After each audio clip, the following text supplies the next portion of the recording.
ওরে ওরে চিন্তা একে মা তোর চোখে জল বিশ্বাস কর মা আমার কোনো দোষ নেই তুই আমার মেয়ে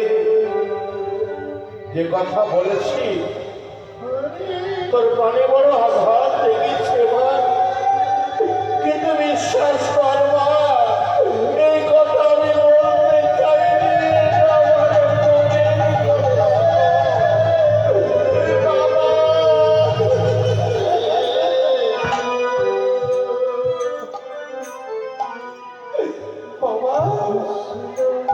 বিশ্বাস কর মা শুধু এই সমাজ মুক্তির জন্য আমি তোকে বলেছি মা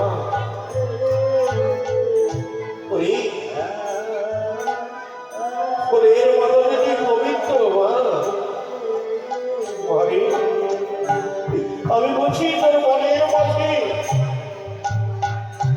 তোর মনের মাঝে কি ঝড় বইছে আমি জানি স্বামী গো তুমি যদি সব বোঝো তাহলে কেন মেয়েটিকে এমনি করে আমি বলো না বলো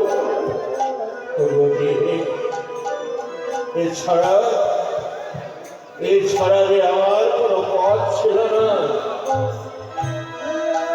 ওই সমাজী প্রত্যেকটি কথা যেমন হৃদয়ে বিঁধে গেছে কণ্ঠ যদি বিঁধে যায় আমাকে সেই ব্যথা সারে রোগে কিন্তু কলঙ্ক কটূক্তি সেই ব্যথা যে জন্ম জন্মান্তরে এই ব্যথা আমি কেমন করে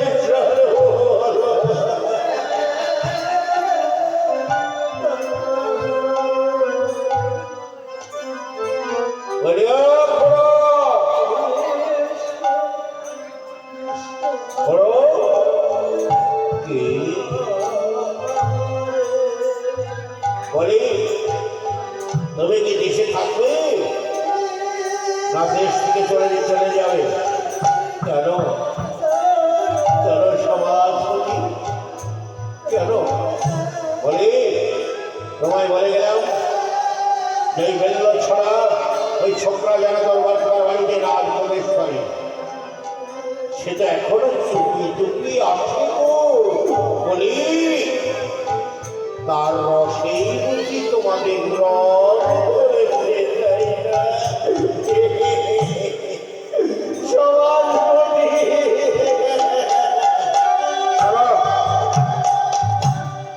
বলি তোমার পেট বেনানি কান্নায় আমায় ঘোরাতে পারবে না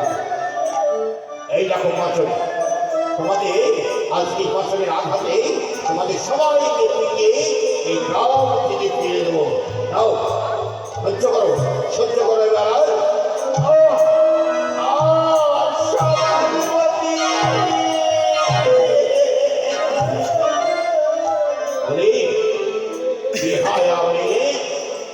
লজ্জা নেই তো বলি গল্পগুলো করতে পারিস না সমাজপতি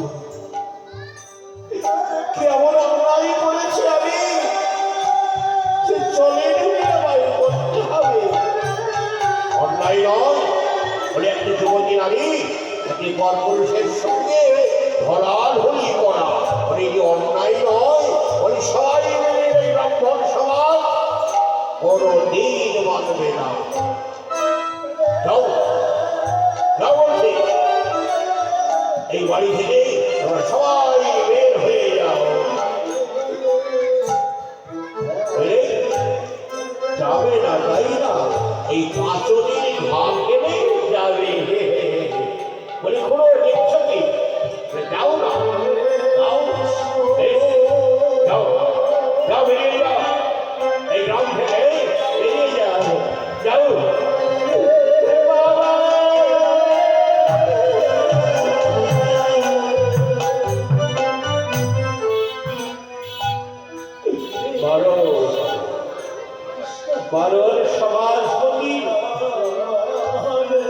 যত খুশি আমায় মারো, তবু তবু দেশ থেকে গ্রাম থেকে আমায় তাড়াবেন না। এই জগতে আমার আপন বলতে তো আর কেউ নেই গো। আপনারা আমার পিতা মাতা, আপনারাই আমার পরম আত্মীয়। মনে হচ্ছেন স্যার, বলুন সমাজপতি মহাশয়, শোনো, তোমাদের এমনি ভাবে তোমরা যাবে না। বলে ভাবিয়া কথা কি ছিল? কথা মতো কাজ কর। বেশ, তাই করছি, হলো তাই করছি। সমাজপতি